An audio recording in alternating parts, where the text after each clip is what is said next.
Why are buildings made of steel? Strong, light, and flexible, steel frames offer many advantages over wood and concrete, especially where skyscrapers are concerned. Steel makes big buildings relatively light, with tremendous load-bearing capacity. The upper floors won't crush the floors beneath them, and steel holds up better to weather and fire.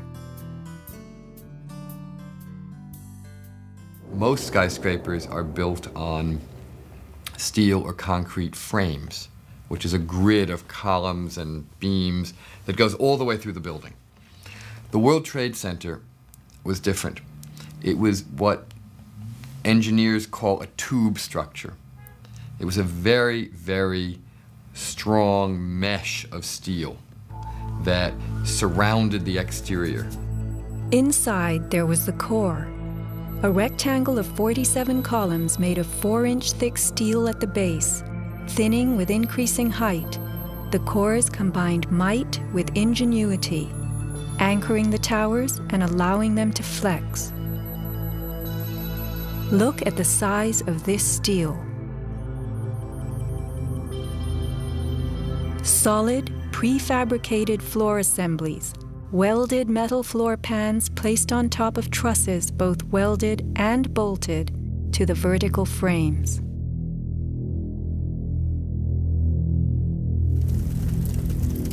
The story we were told. This rock-like steel grid gave way because fire warped the trusses, causing the bolts to fail. As the trusses sagged and fell, the floors dropped with them. In its 2002 documentary, Why the Towers Fell, PBS creates a video model. Once the trusses fail, the floors they were holding cascade down with a force too great to be withstood.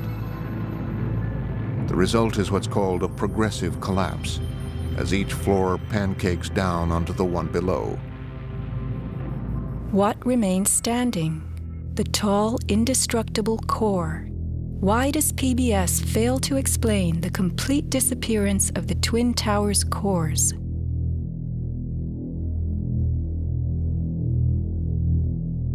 The official story's central thesis is based on heat, temperatures high enough to weaken steel. But people in the towers did not report such heat. Think about it. Neither steel, concrete, nor glass can burn. So what in those buildings could have burned to make such heat? How do these firefighters describe the collapse of the North Tower? We started running, floor by floor, instead of popping out. It was if they had detonated. Yeah, if they were planned to take down a building. Boom, boom, boom, boom, boom, boom, boom. All the way down. I was watching it and running. And others give similar descriptions. At 10:30, I tried to leave the building, but as soon as I got outside, I heard a second explosion and another rumble and more smoke and more dust. And then a fire marshal came in and said we had to leave because if there was a third explosion, this building might not last. Like, it sounded like gunfire, you know, bang, bang, bang, bang, bang, and then all of a sudden, 3 big explosions. Started walking down the stairs, we made it to the 8th floor. Big explosion. Blew us back into the 8th floor. Do you know if it was an explosion or if it was a building collapse? To me, it sounded like an explosion. But it was a huge explosion. Chief Albert Turry told me that he was here after the events that took place this morning. He tried to get his men out as quickly as he could, but he said that there was another explosion which took place, and then an hour after there was another explosion in one of the towers here. So according to his theory, he thinks that there were actually devices that were planted in the building. Reports of bombs in the buildings, explosions. A CBS reporter to Dan Rather. But I was coming toward the World Trade Center looking for CBS crews and asked a firefighter if he saw any. All of a sudden, there was a roll, an explosion, and we could see coming at us a ball of flame stories high. Listen to the sound of a large explosion right before the South Tower begins to fall. This is as close as we can get to the base of the World Trade Center. You can see the firemen assembled here, the police officers as we got here.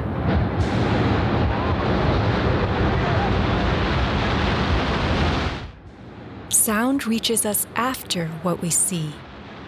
If the boom we just heard was the sound of the building collapsing, it would follow the collapse. Instead, the boom is heard before. Whoa, whoa, whoa. Bring it back.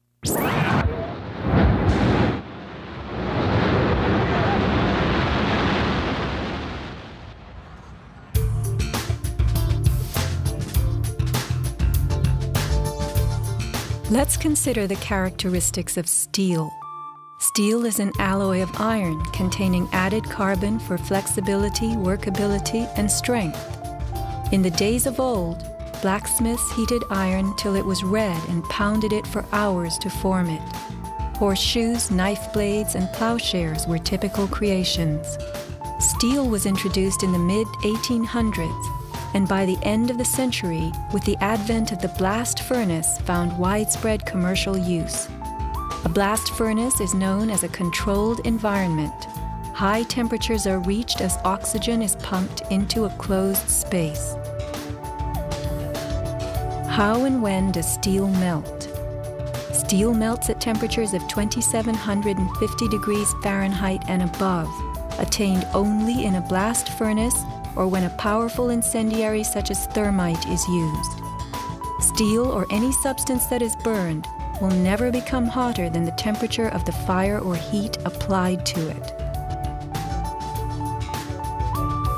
An open-air hydrocarbon fire reaches a maximal temperature of some 1,200 degrees Fahrenheit in a dirty or uncontrolled burn, characterized by red-orange flames. Red-orange flames are what we saw on September 11th. Even the fireball caused by the plane strike was red-orange.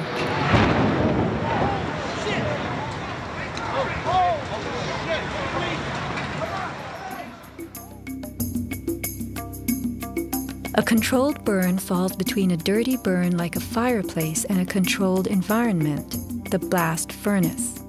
A controlled burn employs a regulated mix of air and fuel, an example being your gas stove or the engine in your car. You can fire up your gas stove all day long, making soup, roasting a duck, or simmering a stew. Made of steel, your stove will not melt, and nor will your pots and pans. This is a kerosene heater designed for use in any ordinary house. The heater runs on jet-grade kerosene contained in this tank. Made of steel, the heater can operate all night and all day. The kerosene fumes ignite and burn inside it, never causing even the smallest part of this heater to weaken or melt. Yet we were led to believe that these tremendous buildings, framed in steel and surfaced in aluminum, totally collapsed from small scattered fires and 90 minutes of smoke. Take note of these hurtling beams, thrown laterally outward as the tower comes to earth. Would fire have the strength to eject such huge hunks of metal? MIT engineering professor Thomas Eager's 2001 paper is officially considered the academic standard for explaining the World Trade Center collapses. In it, he tells us that steel loses half its strength at 650 degrees Celsius, and that the fires that day did not get much hotter than this. He stresses, however, that the fires did not burn evenly. It was the uneven temperatures that caused the steel to deform and some of the floors to fail. These falling floors brought down the whole building. While it was impossible for the fuel-rich diffuse flame fire to burn at a temperature high enough to melt the steel, its quick ignition and intense heat caused the steel to lose at least half its strength and to deform, causing buckling or crippling. This weakening and deformation caused a few floors to fall, while the weight of the stories above them crushed the floors below, initiating a domino collapse. In plain language, straight from MIT.